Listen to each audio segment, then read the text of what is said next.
I don't even know how to start this one. Oh Lord. What the fuck? Y'all, okay. I am drawing the biggest blank in my head right now. There was a weird sound from my bathroom. Okay, let me preface by saying I just took a very fun dessert, okay? 2 little tabs of my fun dessert. Normally I take 3, but today I just decided to keep it light. Because I think it'll be fun to see the journey. I literally just took them and then I clicked record. So at some point within the next 20 minutes, you will see a change in my demeanor and mindset. Yeah. And now I'm drawing like the biggest blank. I feel like I had kind of an idea of how to start this episode with like a fun little bit for you guys. But like I said, I'm drawing a blank right now. So hey guys, welcome back to the podcast. Welcome back to Alone in a Room, starring me, Connor Lewis, as I sit all alone in a room. And I have some fun things that I wanted to discuss today. And I this might be a topic that I might bring up when I have guests. If I have guests.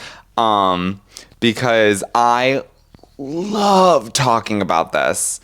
And I am so interested in what other people think when it is in a healthy, shareable space where you can be like, yes, oh, I totally get that. But see, here's where I differ. This is how my mindset differs from this.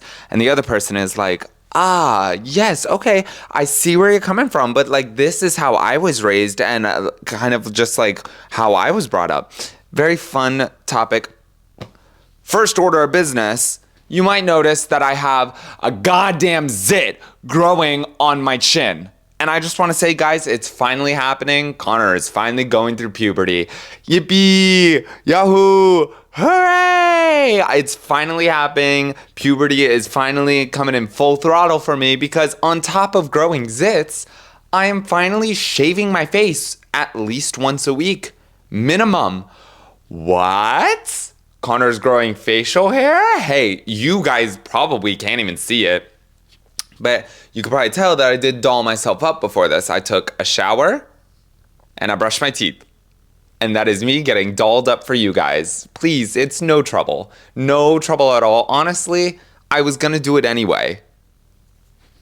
I don't know if I was going to do it anyway because I'm not going anywhere tomorrow. I'm actually driving in a car for 3 hours tomorrow. So there's no point for me to do it. So I could have just left it be. But I decided to be a good host and get myself dolled up for you guys. You're so welcome. Now, what are we talking about, you might ask? And for you eagle-eyed viewers out there who are looking right about there, who's our special guest today?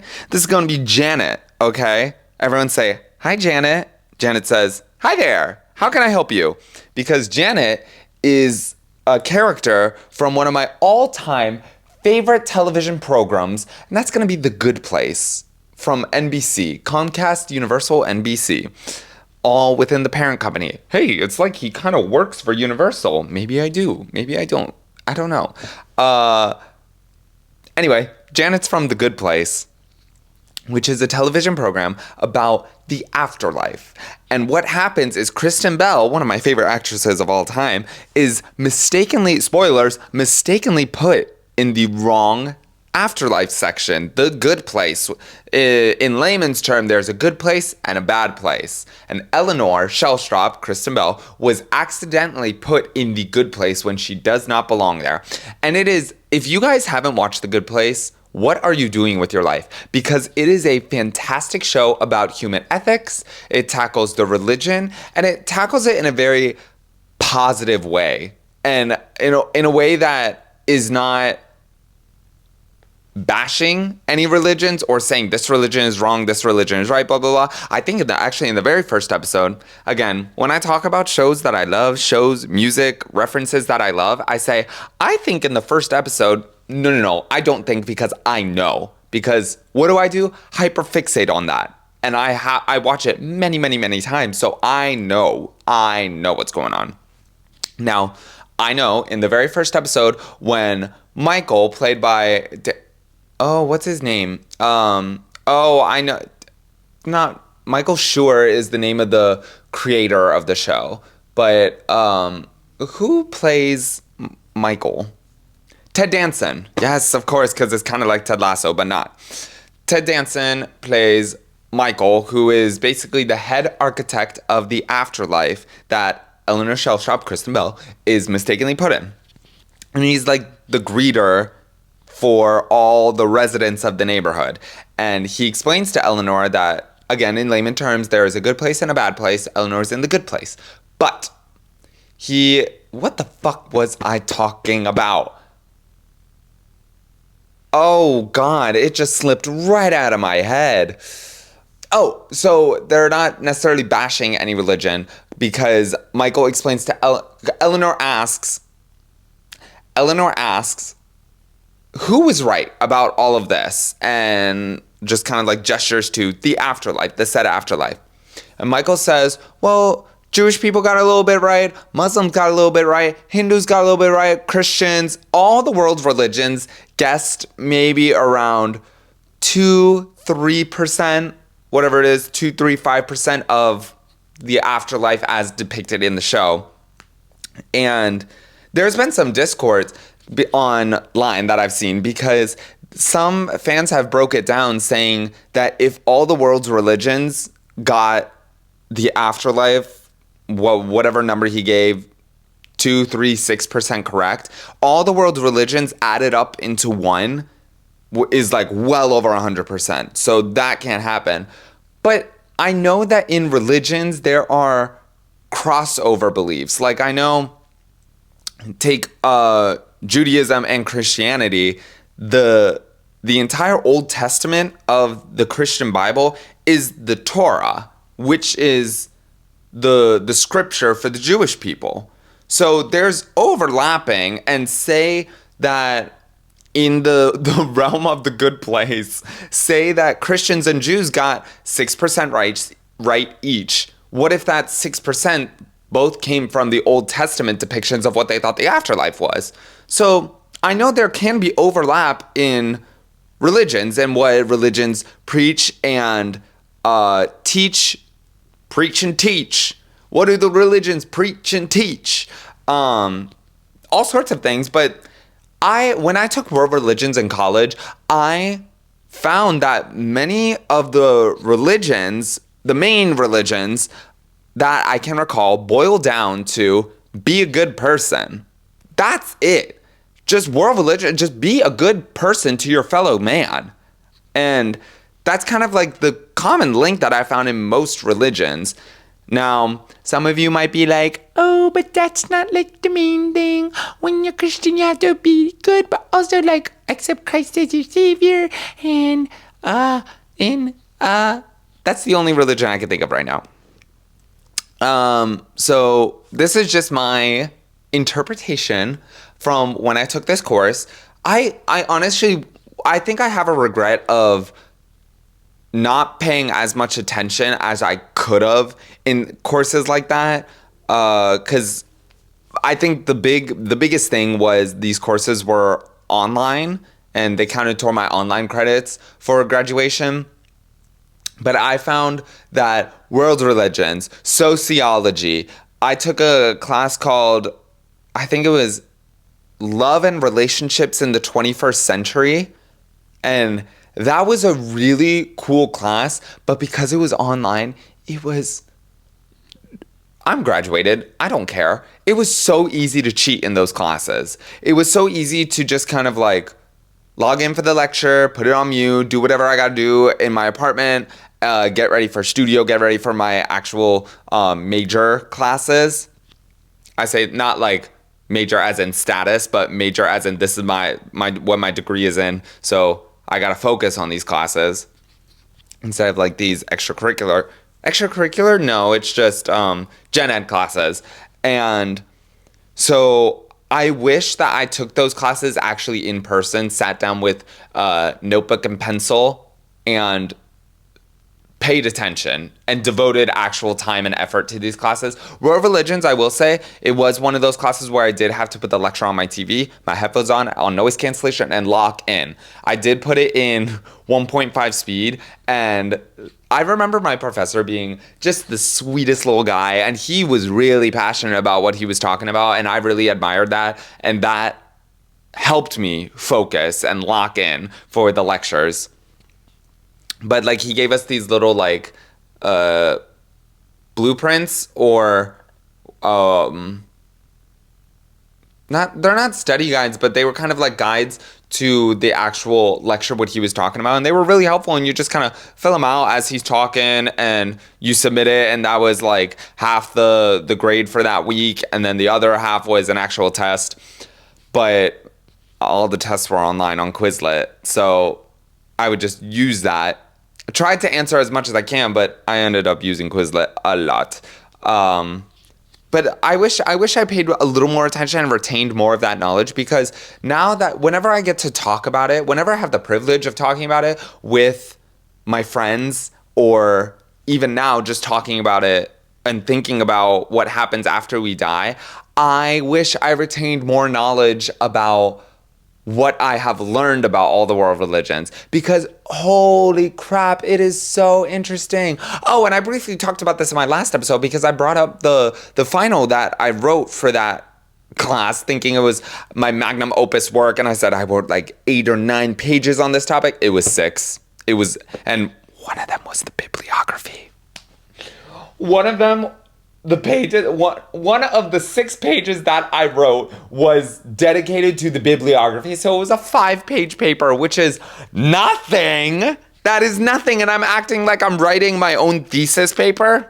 Maybe I shouldn't go out for a master's degree, because I said I locked in, and I did so much research, and I put my entire brain into that essay, and all my previous knowledge of whatever the topic was that I already know about. I said 5 pages worth.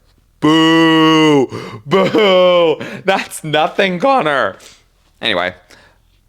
So I wish I retained all that knowledge, because I love talking about the afterlife and learning other people's perspective on what they think happens. Again, in a very open, debatable, healthy back and forth discussion. The last person I talked about this to was my coworker, Jesse. Hi, Jesse. And we were drunk at, well, not drunk. Drunk wasn't the right word. We were fairly buzzed at a brewery, and I believe we were talking about the separation of church and state and how that's no longer a thing. Hey, this goes on to the other thing that I wanted to talk about. I want to distance myself from that orange Cheeto as much as I can, okay? I need you guys to understand this.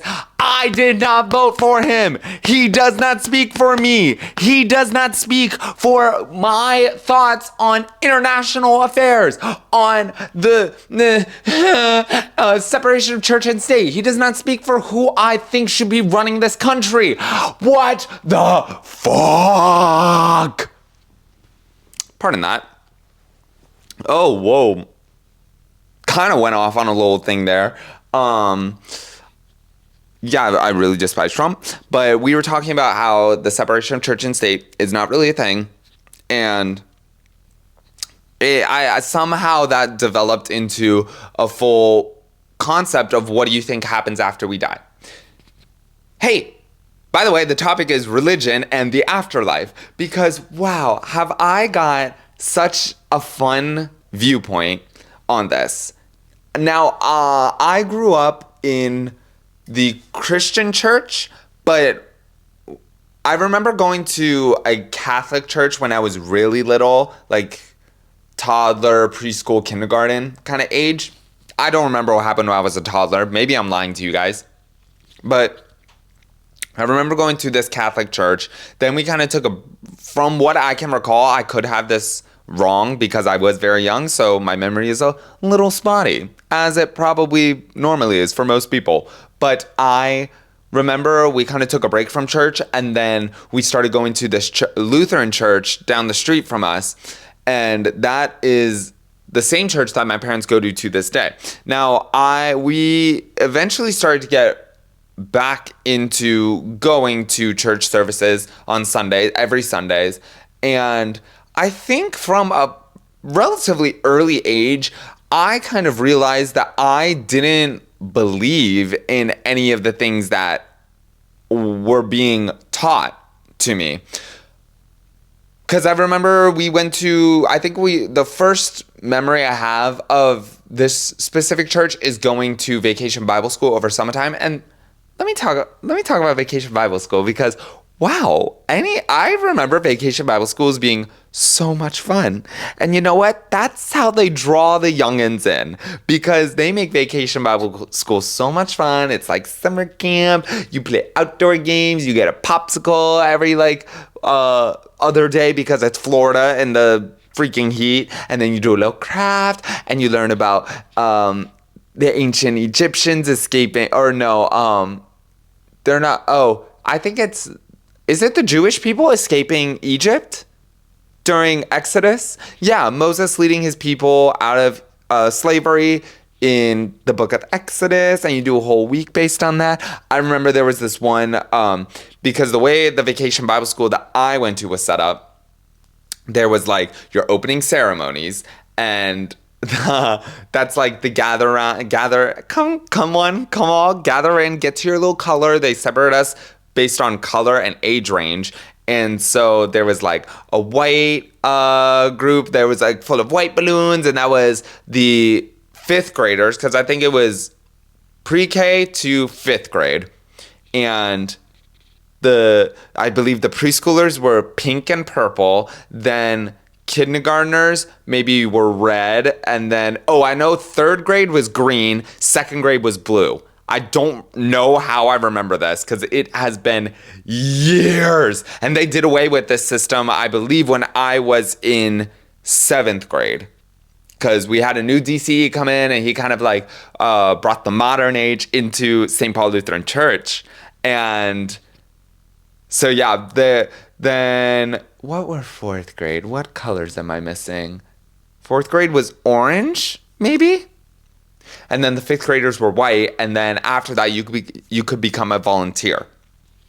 And you best believe I was the first one to sign up for that volunteer drama team where we did the little skits, the little Bible lesson skits. But they were funny. We added some humor to it. And it was crazy. And we loved it. We had like costumes. We had like the biblical shawls and everything. And it was crazy. It was so much fun.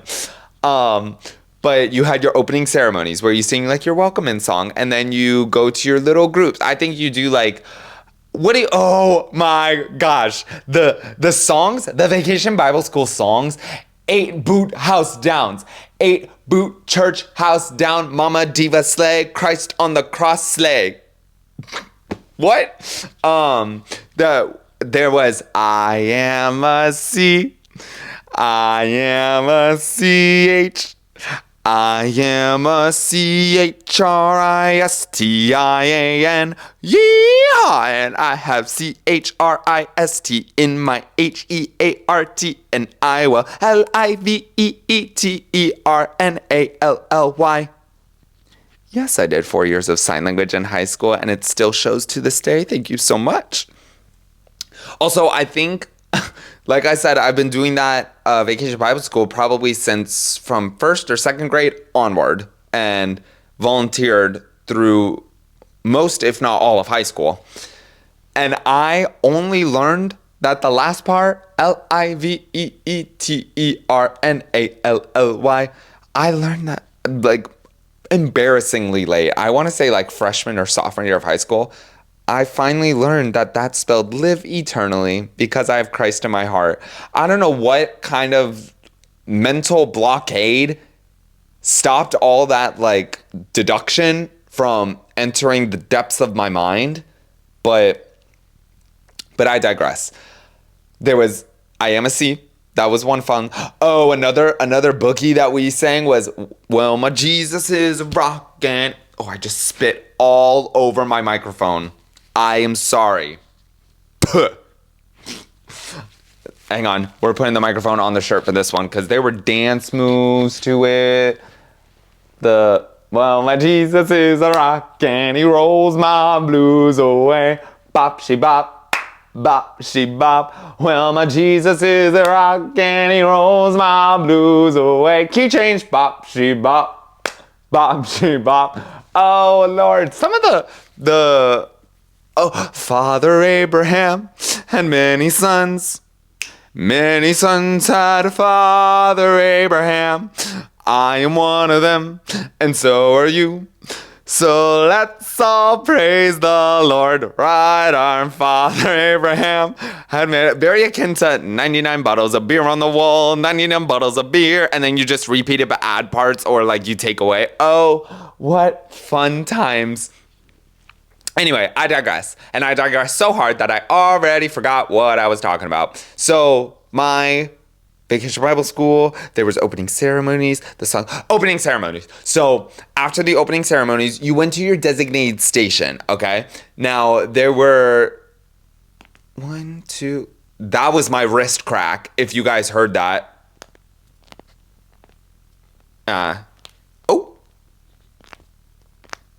And I see my sound going up on that little monitor there, so I know y'all heard that. There were different stations. So there were stations. There was the music station that stayed in the sanctuary. There was the outdoor section. They went obviously outdoors into the field and did like the little fun field time games. There was your craft station. There was your Bible learning station. And I believe there was a snack station. And I'm fairly certain that was it. And every 30, 45 minutes, you would just like go from station to station and do like a little clockwork motion. And where was I going with that? I had a thought process behind that. Welcome back to Alone in a Room, starring me, Connor Lewis, as I sit alone in a room, trying to discover what the point of my stories were. Where was I going? Where have I been? What are my life experiences? I think I'm just going to jump a couple stories back. You know, my sister texted me. She said, hey, I watched a few episodes or a few minutes, mind you. What did she say? Because I was like, oh, just a few? Okay, that's super cool. I listened to most of your podcast. Very funny. You might have ADHD, though. All these are in separate texts. Respectfully, not in a mean way. And I lost my mind because watching these episodes back, I'm convinced I have no. And then they were talking about this, and I talk about this, and yeah. So it's crazy that she pointed that out. And I was like, I agree. And I don't think mom believes me because I was talking to my mother about this, this was a few months back. I said, I think I have ADHD, but it's not prescribed. What's the word? You guys know the word. Come on. You know the word that I'm trying to think of. Shout out to me. It's not prescribed by a doctor. Diagnosed. Thank you, guys. That's very helpful. I think I have ADHD, but it is undiagnosed officially. And I kind of mentioned that I wanted to get tested for it because I read online that you can get tested by a general physician. I don't think that's true because when I brought it up to my general physician, I said, hey, I think I have ADHD, but I don't know for sure. And I read online that a general physician can test me for it. Can you do that today? So I could just get the confirmation. I don't need to be medicated. I like the way I am. I love my ADHD. My ADHD makes me who I am today. And so I was like, I don't need like a prescription or anything. I just want to get diagnosed so I don't have to feel like I'm lying to people when I say that I have it. And my general physician said, I'm not going to do that. I'm actually going to refer you to another doctor. I was like, I don't want to go to another doctor, pay for a test, and just to find out something that I'm 98% sure I already have. Anyway, so I talked about this to my mom. I mentioned it to my mother, and I said that over text. She immediately called me. Was like, why do you think you have ADHD? And I was like, I don't know why. I just think I do when I sit all alone in a room. and then there's this, and I talk about this. I talk about my work gas leaks, how I just flip from topic to topic really fast, and I lose my train of thought a lot, blah, blah, blah, blah. And I think she is set in this way that is not necessarily old school way of thinking, but I think ADHD and I don't want to call them mental disorders. I don't know if that's culturally insensitive. Not culturally. I don't know if that's insensitive, period. But I think like ADHD and ADD and anxiety and depression, they all manifest themselves in different ways. And I believe for me, my ADHD is that I can jump from topic to topic to topic to topic very, very quickly. And I've actually been joking a lot lately that I'm like, my thought process is normal. You bitches need to keep up. That's the problem. Everyone else needs to keep up with my thought process. Anyway, so I was telling my mom this, and she was kind of in a, well, ADHD means you can't sit still. You can't pay attention, and you blah, blah, blah. And I'm like, well, yes, but also I think it manifests differently for everyone. And this is how it shows in me. So we're gonna drop a poll down below. Do you guys think I have ADHD? Comment down below. Leave me a little. Yeah, I don't think. We've been no. Okay. Because why? Here's evidence number 8,000 that I have recorded for you guys. Back to the topic at hand: religion and the afterlife. What were we talking about? ADHD, I guess. And so you ask me, Connor, what happens when you, I know how I got to Z from B. Duh. I was talking about growing up in the church, okay? And from an relatively early age, I didn't know what was going on in terms of faith, in terms of the afterlife, in terms of just religious teachings. I didn't know what was going on because I didn't believe what I was being told through Vacation Bible School, through the mission trips I went on, through youth gatherings and stuff like that. It all was very like, raise your hands in the air and you will feel the energy of Christ's love. And I would try it and I'm like, I don't feel anything. There's nothing going on at all. And when I pray, no one's answering me. I don't feel a presence. I don't manifest any kind of presence. And even though I tried, and I really, really did, especially in middle school when I was going through confirmation, I really, really tried to be faithful and be a part of the church. And I thought if I would, the more active I was in the church and the church youth group, the more I would then feel, the more I felt I would be deserving of feeling, just feeling the faith being reciprocated back. Does that make any sense?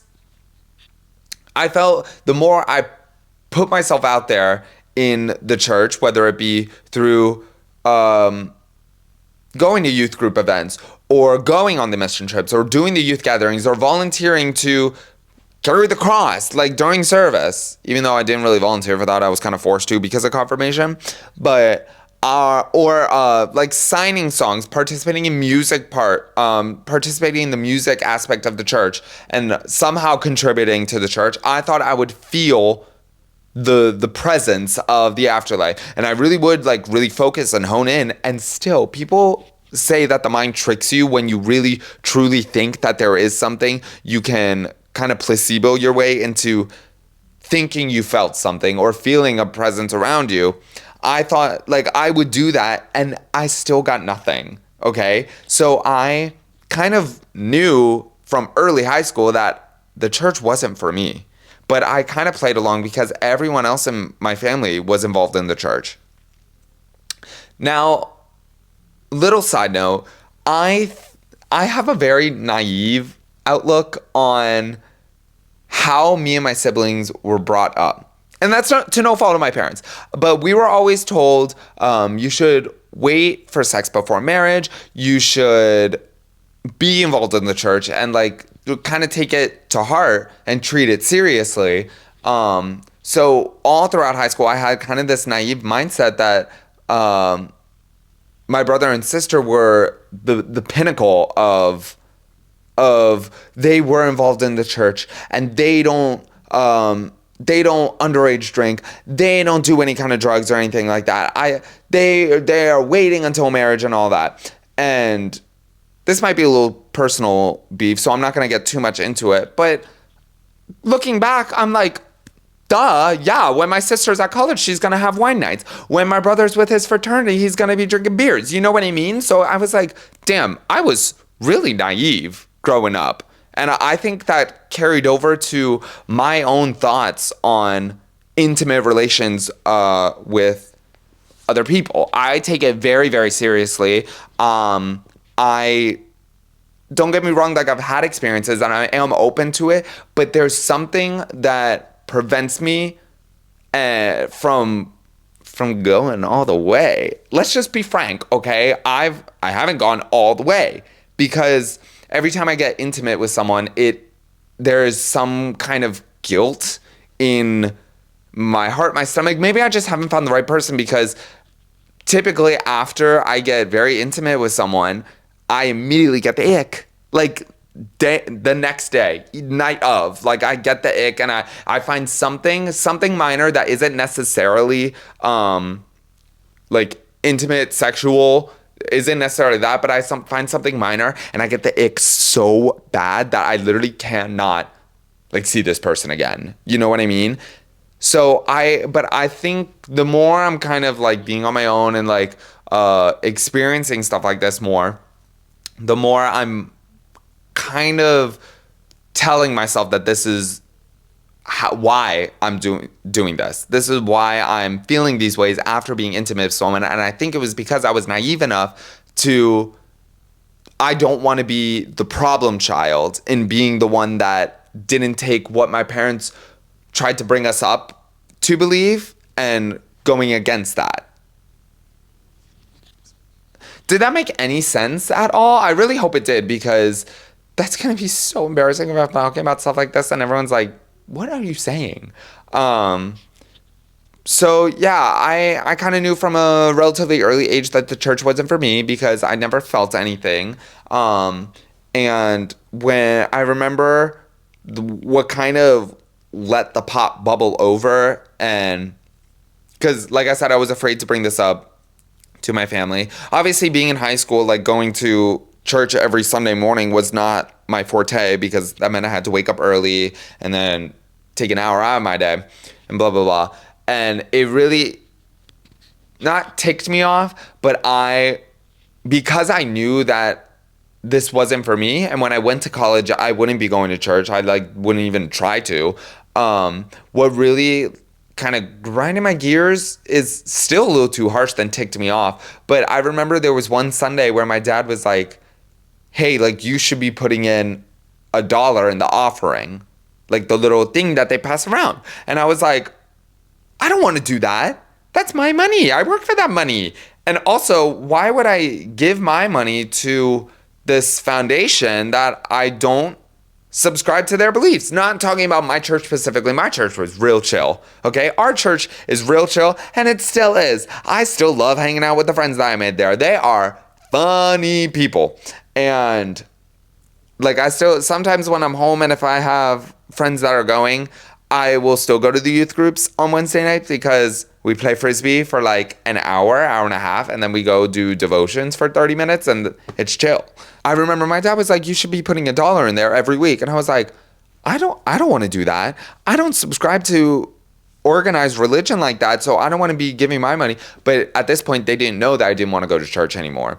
And I remember the one like breaking point that I had was for a fundraiser for like a mission event that was going on.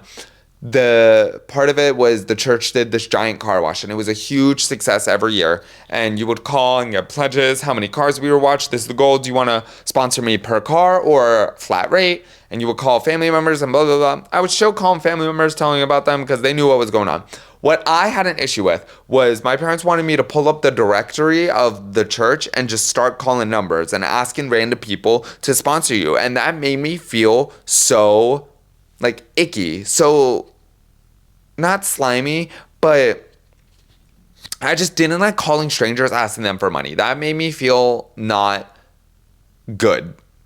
Because I would talk to little old Betsy Sue being like, Betsy Sue, this is Connor from St. Paul. And you know how the car wash is coming up? Oh, you don't? Oh, okay. Well, yeah, our annual car wash is coming up. And I was wondering if you would be kind enough to sponsor me. I'm trying to raise money to go on Spoke Folk this summer. And we're going to Michigan. And we're going to be putting on programs. And would you like to give me money per car or flat rate?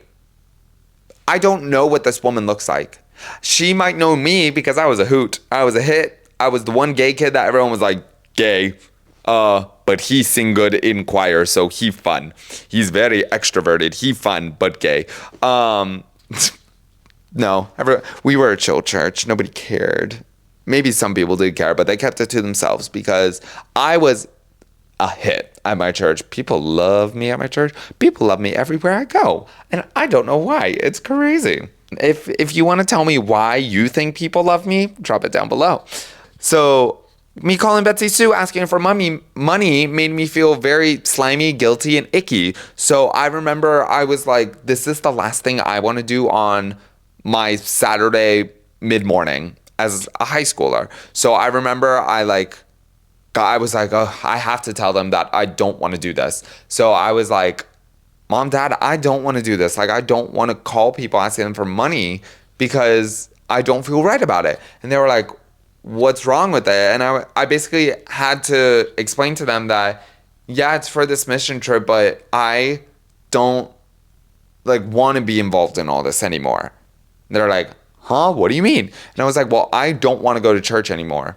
So then they were like, oh, this is serious talk. Okay. So they sat me down at the kitchen table and they were like, talk to us. Like, what? Why do you think this? Not necessarily like antagonizing me, but they wanted to understand where I was coming from. So I kind of like finally verbalized my thoughts, what I had been feeling. I finally put it into words and I explained to them, I said, well, I just think that a lot of the things that they say happened or didn't happen, they don't make any sense. Like I asked Jeremy, our DCE, I asked him a few weeks prior, I said, if man and woman were created by God and God's intention and the earth was created in 7 days and blah, blah, blah, how do you explain the dinosaur fossils we found? How do you explain signs of life prior to Adam and Eve, you know? And of course that launched into the answer that he had for me was that he thought that God put the dinosaur bones for future humans to find. And that didn't sit right with me. Cause what? What's the point? If you want future humans to not believe in you because we have dinosaur fossils, then what's the point of putting them in, you know? So that didn't sit right with me. But I was like, a lot of the stories in the Bible don't make sense. Logically. I'm thinking about this logically. And I've tried and I've never felt anything. And it's just not a religion that speaks to me. And they were very understanding. They kind of sympathized with me and said, oh, like we also think that some of the stories in the Bible are balderdash. Not the word they used, but it just popped into my head and I thought it'd be fun to throw into a sentence. They also believe that some of the stories were illogical and they really sympathized with me. And I was like, I kind of felt good about it. And they were like, that's okay if you don't want to go to church. Like you are in high school, you're old enough to kind of start figuring out what you do believe, what you don't believe. And yada, yada, yada. So they were like, what a great talk. Like if you don't want to go on this trip, that's fine. You don't have to. And so I was like, oh, great. So I walk out of the kitchen and before I leave the room, actually, they were like, but we think you should still go to church on Sundays because it's a good environment for you to be around. Now, looking back, and when I was told that in my high school brain, my entire thought process was like, I don't want to wake up early on Sundays anymore. That's what I'm telling you. I understand why they told me that. Now, me, Connor, I understand why they told me that because it was a good environment for you to be around. It promoted positive human interaction and Spirit Night, which was the youth group that I went to, that was super fun. And I had no intentions of not going there because I always had a blast when we went to Spirit Night. I just kind of tuned out for the devotions part. But when I was in high school, that was kind of like the last thing I wanted to hear because I didn't want to just go to church. So that's kind of a silly thing. So that's a little tidbit about me. Now, after all that went down, once I went to college, I definitely like stepped back. My parents didn't make me when I was home. They didn't make me go to church unless it was a holiday and stuff like that. But they kind of got that it wasn't for me anymore, so they like backed off. Now that I've grown up and I have formed my own opinions, this is where I stand. Is I like to, in terms of religion and spirituality, I like to identify myself as an agnostic humanist. Now, Connor, what's an agnostic humanist? Well, I'm so glad you guys asked. What that means is I'm not necessarily an atheist. For those of you who don't know what these terms mean, allow me to break down for you. I don't think I'm necessarily an atheist, and I don't believe in a higher power. I don't know what it is. You've heard me mention before that I talk about the entity, the higher power, okay? I have no idea what it is. And that's the whole point about agnosticism is you don't know. You're just basically identifying, telling the world that you're like, I don't know. Because nobody knows for certain. Yes, you have the diehards that are like, well, Jesus revealed himself to this man and said that this is going to happen. There are eyewitnesses and there are auditory witnesses to this. And I'm like, sure, were you there? Were they there? Like, who's even to say this? This is just for argument's sake. Who's to say that Jesus wasn't a chronic liar? Because he did exist. Most leading experts, I like to base myself in logic and reasoning and science, and many leading experts say that Jesus was an actual real person. So I'm sure he could have existed. Who's to say that the Jesus that existed wasn't, like, I don't want to say a chronic liar, but like, what if he was saying, yeah, my dad's God, and my dad says that this happens after you die, and also if you're mean to me, you're gonna go to hell, so you better like me. Like, who's to say he wasn't a chronic liar like that? Mind you, when people start a cult, they tend to be very charming, endearing, and they like to present themselves that they know, because the general public, we don't know. Not the general public, everyone. Nobody knows for certain, is my point. So people tend to gravitate to the people that claim to know what happened, but nobody knows what happened. So that was kind of like, I don't know what happens after we die. It could be the Christian afterlife that a lot of people know. It could be the Hinduism belief of reincarnation. It could be we're all going to hell. Who knows? Okay, hell, it could be whatever you make it to be.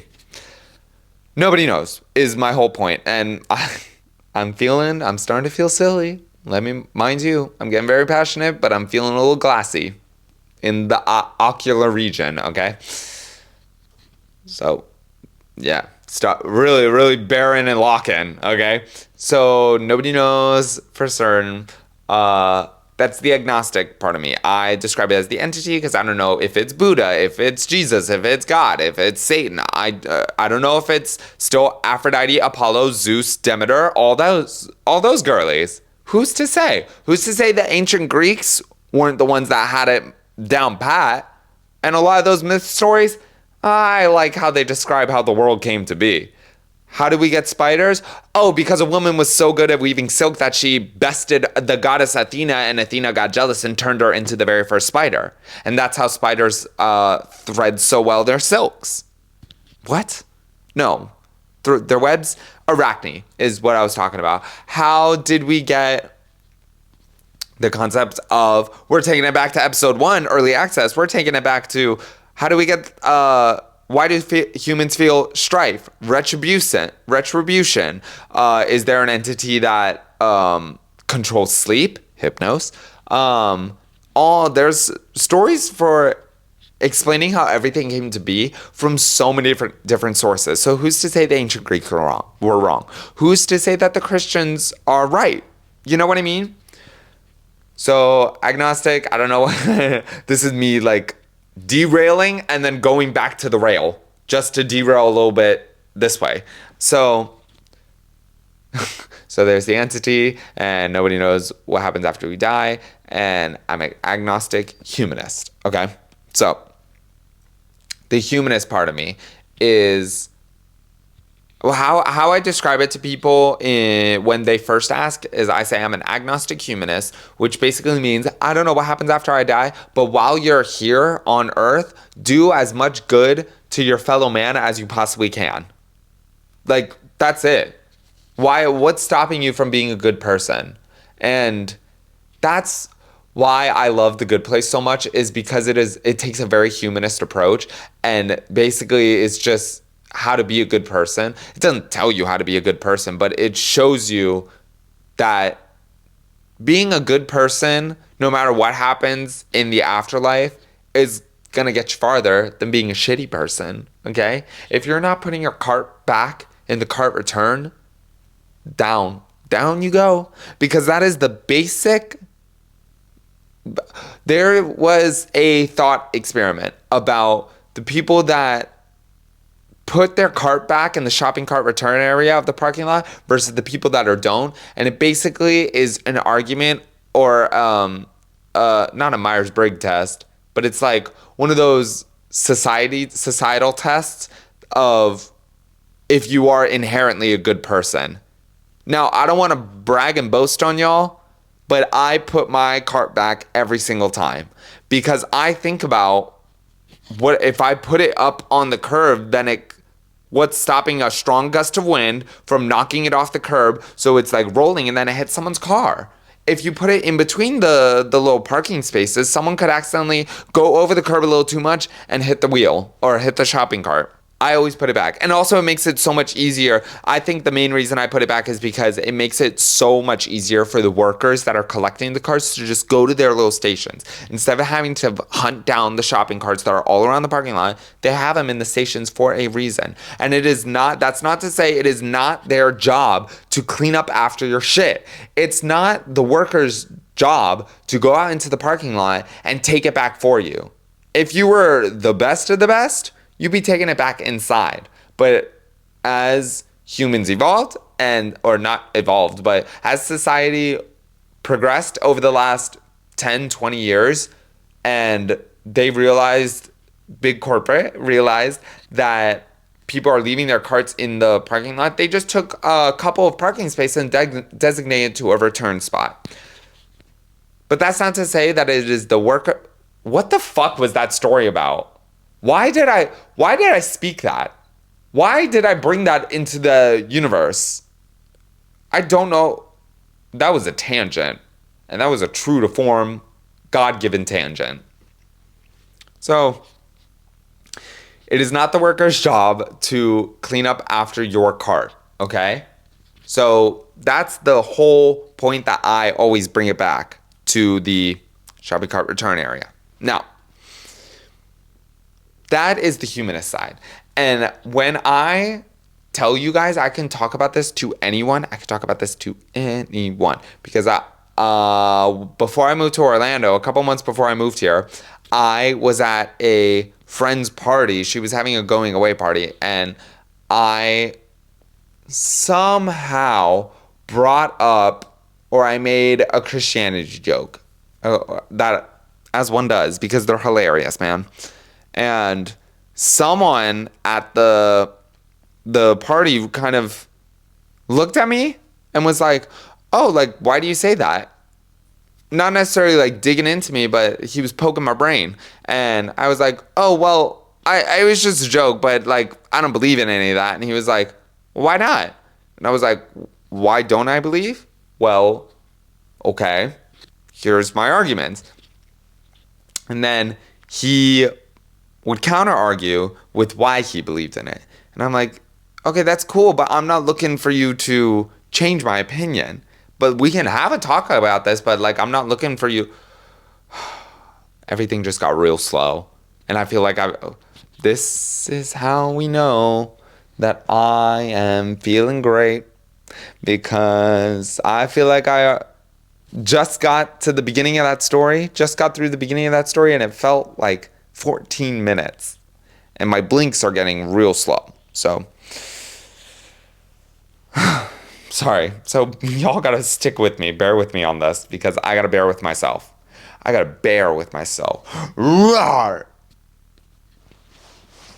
Oh, I'm so embarrassed I did that. I'm so sorry, you guys. That's so embarrassing. Back to the original story. He wasn't necessarily counter-arguing with me or just discussing why, but more so it was giving the attitude of he was trying to change my opinion and change my beliefs in the span of one conversation. And I was not ready to entertain that. So I locked in everyone. We sat down at the dining room table of this house. Everyone's having the party in like the little sitting room and the kitchen area, and I was sat down with this guy in the dining room, just back and forth, and I was telling him the nitty-gritty of what I think happens after we die. And here is such. I personally like to believe that what happens after we die is, now I don't want to base this off a television show, but what I like to believe is that there is a good place and a bad place, so to speak. And you can determine that however you choose, okay? But the main thing is, when you do good things for the sake of being a good person, you kind of earn an incentive to push you in one way or the other.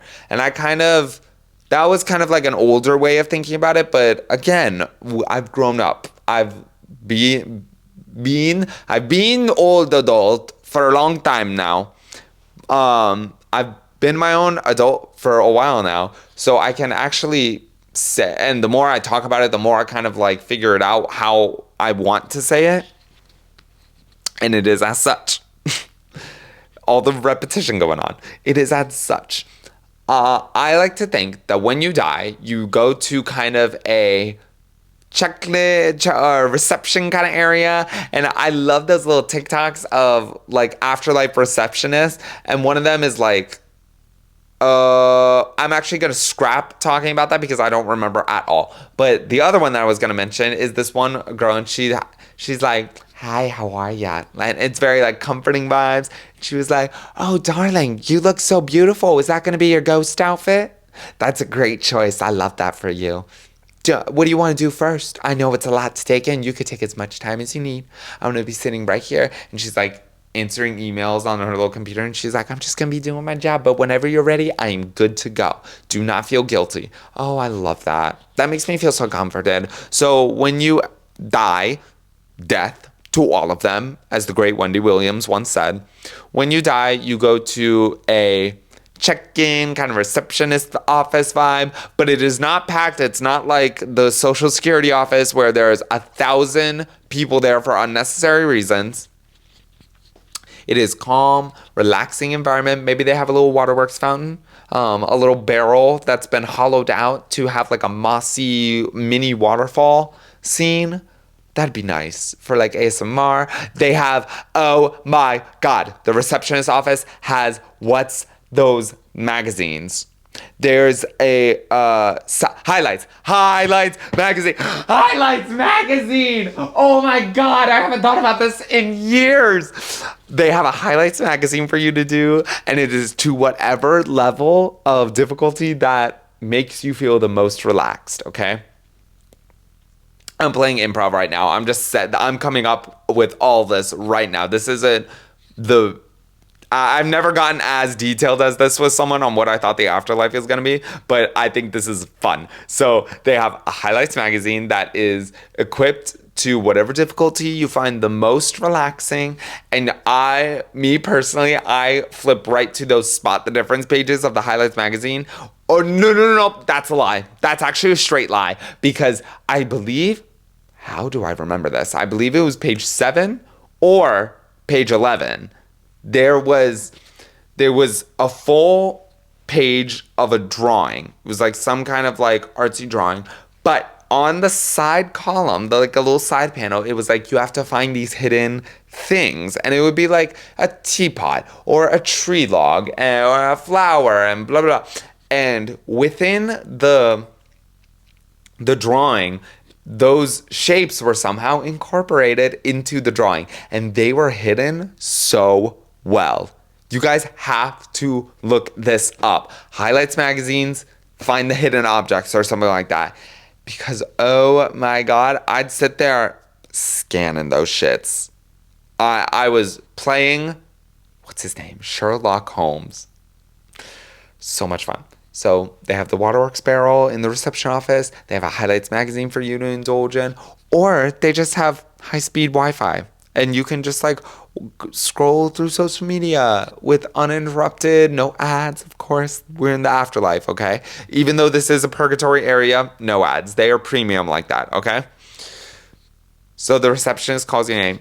Lewis? Do I have a Connor James Lewis? I look around. The office is empty because I don't have to feel the uncomfortable need to be around people in close quarters. So it's just me. That's how I feel relaxed. I'm looking around. I'm like, that's me. She calls me up to the desk. She checks me in, makes sure my whole identity is who I say I am. And I'm Connor Lewis. My credit card number is 13958482227569989. What? It's unfunny. That was so unfunny, Connor. Should have just stuck with the CVC. That's a lot funnier of a joke. Yeah. Don't do that again. Okay. Yeah, you're right. I won't. So she calls me up and verifies my identity, fingerprint, face ID, all that jazz. And she kind of guides me she explains that in this set of Afterlife, there are different offices, okay? There's different offices behind her. Suddenly it's a dentist office, I guess. But she leads you to whichever afterlife you subscribe to as a person. Now, what? Hey, that didn't make any sense.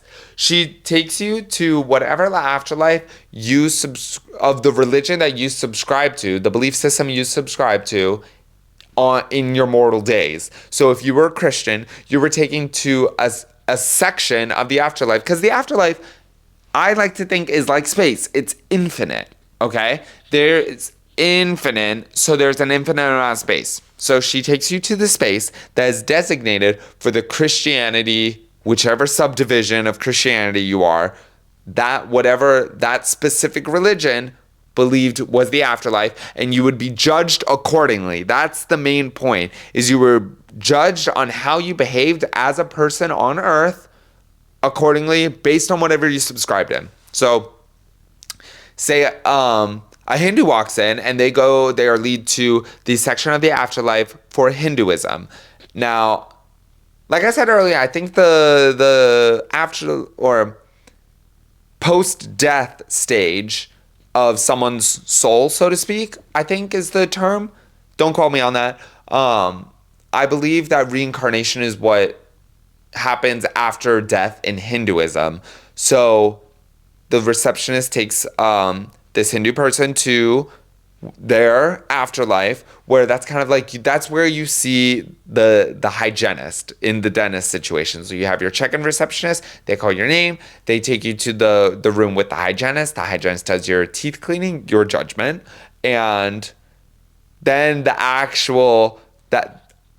you guys, the afterlife is the dentist office. I've unlocked it. I've literally figured it out.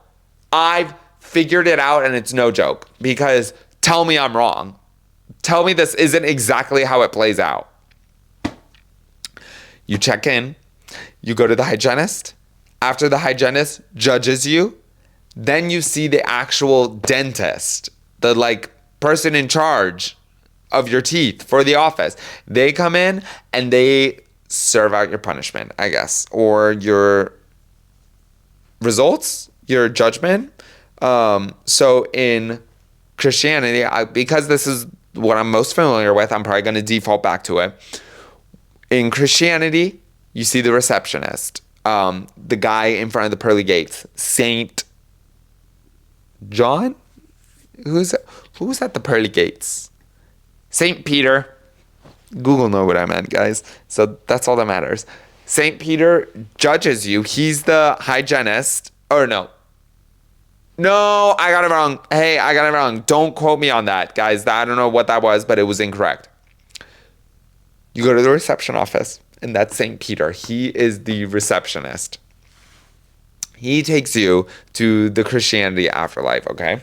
Well, you're already there. But he takes you, or you're at the Christianity afterlife. Then you see your hygienist. That's going to be Jesus? Who judges you? Oh, God does. Oh, well, this says God judges people at the end of their lives, and Jesus Christ will be the judge at the final judgment. What? Oh, whoa, and it gives me the Hinduism one. Ooh, Google's listening to me. Okay. St. Peter's, you're a receptionist. You're at the pearly gates. He leads you into heaven for you to be judged by God, okay? God says, hey, you were bad. You kind of sucked. You were a dickhead of a person. So, cast away. He does your teeth cleaning. The hygienist, of course, does your teeth cleaning. And then, but in this one, because you were a bad shithead of a person, they're constantly asking, do you floss? Do you do? There's just a lot of bleeding right now. Yes, I floss, man. Okay, sometimes you were just really hard. Did you ever think about that? What? So, God says, do you floss? And you say, yes, I do. And he's like, wrong, because there's so much bleeding. So I'm going to talk to the dentist about this. And he casts you after he does your cleaning and makes you profusely bleed. He leaves the room. That's you getting cast into hell. Whereas Lucifer comes in to sentence you into, oh, surprise, surprise, you're in hell, actually. And you're going to be cast into the lake of fire. That's the dentist seeing you. And then the rest of your afterlife journey is just post-dentist, I guess. That is how it works in Christianity. Here explains, in Hinduism, Yama judges the dead and assigns them to hell or paradise. That's it. Paradise. We didn't get to talk about paradise. So, after your judgment, you are either cast to hell, a bad place, or a good place, okay? Anyway, all that to say, there is different sections of heaven, and that's what I like to believe happens in it, okay? Okay? Is that all I have to say about that? Yeah. That's what I believe, okay? That's what Connor likes to subscribe to. That was my afterlife thought process.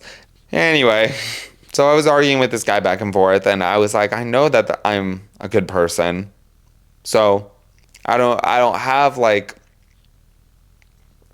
a threat looming over me that I need to be a good person in order to get to the afterlife, because I don't know what happens after you die. It could be inky blackness, but if it is what I hope it to be, where you are cast to a paradise in the afterlife and a place where you can, this is another thing, a spoiler alert for The Good Place, so skip ahead if you don't want to hear it. In the ending of The Good Place, they found out that paradise was actually a form of torture in and of itself, and they came up with the concept of there is a paradise.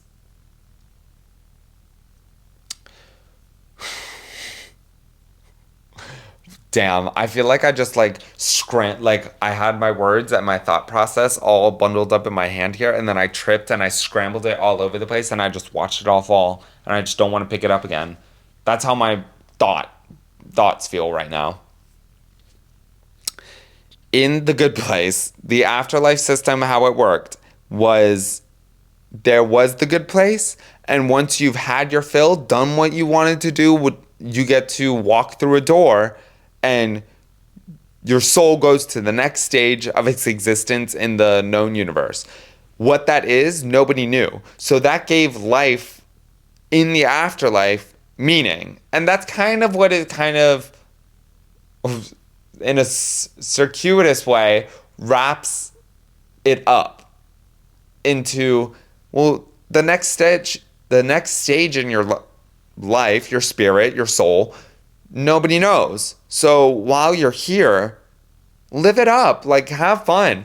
If you knew that in your past life on earth, if you knew that you were a good person, live it up, reap the benefits, live your life how you want to live, and enjoy it. Enjoy all that your afterlife has to offer, because your afterlife, this is how Janet ties in. Janet can give you literally anything you ask for in the afterlife.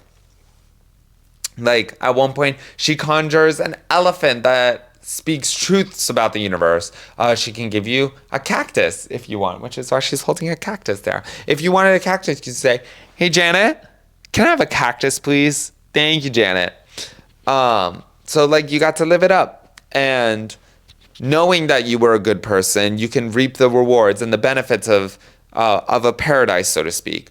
But that quickly, whenever you get what you want all the time, it loses its value. So you can do whatever you wanted to do while you were on earth, knowing that you couldn't, but you led a good life. Now you're in the afterlife, you could do whatever you want. So you can become a go-kart champion. You can learn how to juggle, finally, and dedicate as much time or as little time as you need to learning these skills, doing these experiences, because you have all the time in the world. You have an immortal life in your prime, and you can experience all that you couldn't experience while you were on earth, where you're limited by material things, where you're limited by the knowing that your death can come literally at any point and you never know. So you kind of are limited in this physical realm, this physical life we live in. Then you get to go to the afterlife and you get to reap all the benefits that you couldn't because of the limitations on earth. But what happens when you do all that you wanted to do, when you are content with your life, when everything is like nothing else matters? Kind of get like is that nihilism? Did we ever learn that from the few episodes ago? No, we did not. But once life and afterlife, immortal life, becomes stale, you can then go through this door not knowing what happens on the other side, and it gives your soul goes to the next point in its life, doesn't remember what happens in the afterlife prior, maybe not, and like decomposes, and you are no longer yourself, in the sense of your body has dissipated and has returned to wherever it needs to go. Whoa, what a journey we just went on. Holy Lord. So that's kind of another thing that I like to adopt in mine. Again, and I feel weird adopting afterlife beliefs from a TV show, but I really think they hit the mark on it. Because what a fantastic way to think. And what a fantastic way to allow you to, yes, be a good person. So I can then, is it a little selfish or a little... Yeah, selfish is the right word. Is it a little selfish to be a good person with the intent of getting something back in the afterlife? Yeah, humans are selfish. We are selfish creatures. We only want what's best for us at a deep core personal level. So, yeah, it's nice to have the idea of be a good person while I'm on earth in this material world, so that I can reap the benefits in the afterlife. And I just think that's a wonderful way to think, and it lets me enjoy life, being a good person, talking to strangers, being kind, spreading kind, love, and acceptance into the universe, hoping I get something back. Because that's another topic or mindset that you might subscribe to, is the universe, like manifesting things into the universe so that the universe then gives it back to you. That's kind of another form of the entity in my mind. But yeah, it makes me feel great, and I like to live my life leading those values and thinking that way. Maybe my thoughts on the afterlife might change as I grow. Who's to say? And I'm open and welcome to that change. So I really like to have these kind of conversations. You saw how analytical and deep I get into it, because I am sharing what I think with you guys. but I love learning what people think, believe, and why. I like getting to the core of why they believe this and asking questions, asking insightful, provoking questions on, okay, if you believe this, then allow me to present this scenario. What happens if I A, B, C, D? What do you think Jesus might say about that? What do you think you might be reincarnated as if you did lead a really good life and were charitable donations, but you did one bad thing at the very end that then got you killed? You know? It's very interesting to what people think and how they verbalize what they think. I love that. We have crossed over into very stone talk. Welcome back to Stone Talk. So, yeah, I invite you guys to share what you want below. If you like this topic idea and would like to hear what people think in a very inclusive, warming, welcoming space, then I would love to talk about this more with guests. I think that might do it for me. I love that I got to touch on this, especially with kind of a woo, an elevated state of mind right now, because we know when I get high, I get very analytical. And it is a really fun way to unlock that side of me. Quick little outro here. I started listening to this band called The Amazing Devils, and they are an Irish folk band. And they are, I love when you find a new band that really itches the itch that you've been looking to scratch. I've been trying kind of on this hunt of soft, ethereal music that kind of is like, it's got a grit to it that makes you like, ooh, I like that choice. And I like an essence of like creepy vibes too. But sometimes if I look up creepy, then I just get like not the genre I'm looking for. I'm repping Ethel Cain because the level of creep is like an uncomfortableness with, it might be the lyrics, it might be with the story, it might be with the music itself. And I love all that. I love individually and all when they all work in conjunction with each other. So ever since I found Ethel Cain and I stand her and I loved her, and I was like, she's exactly what I've been looking for. I've been trying to find more similar music because I've listened to her nonstop for so long now. But I'm like, I want to expand my horizons, but find something very, very similar. And that's been rough, but I found this new band, The Amazing Devils. They put out an album that I've been listening to, and it is called, the album is called The Horror and the Wild. I haven't listened to any of their other albums. It's looking like they have 2 others.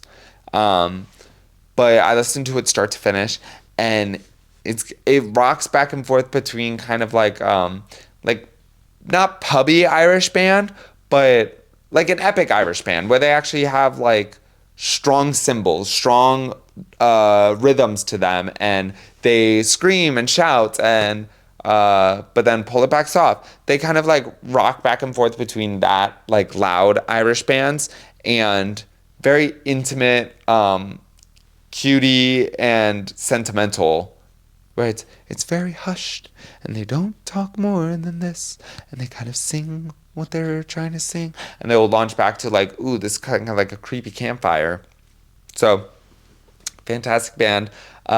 It's been scratching an itch. The one song I've been listening to a lot is called The Horror and the Wild.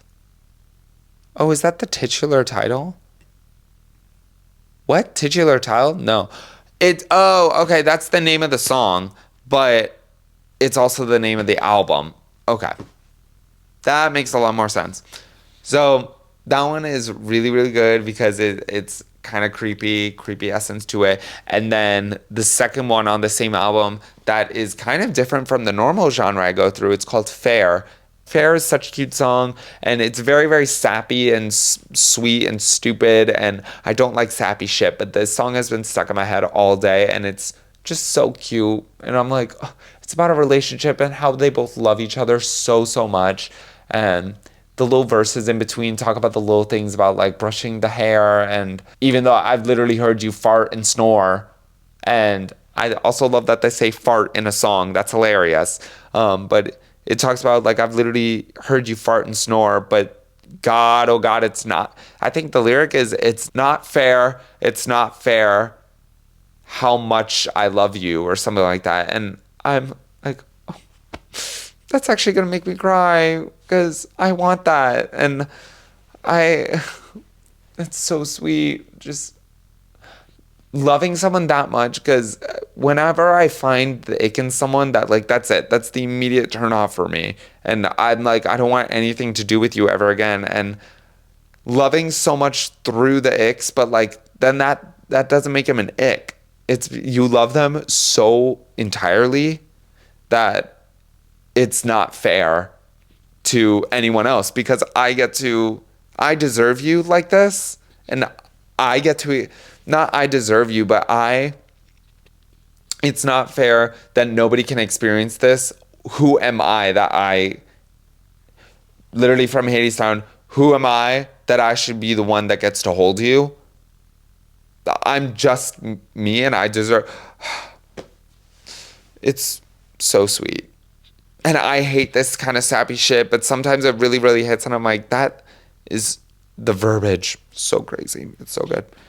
So anyway, I've been listening to them a lot, and they're amazing. I love it. Like I said, the band is called The Amazing Devils. The album that I love is The Horrid and the Wild, and I can't wait to really like dive into it more and hyperfixate on it, because when I hyperfixate on it, that's when the lore goes crazy. So yeah, thank you guys for joining me, and now I'm gonna turn my lights on, a nice nebula setting, put my star projector on, maybe listen to some Horror in the Wild before I fall promptly asleep. I wish you guys the goodest of nights.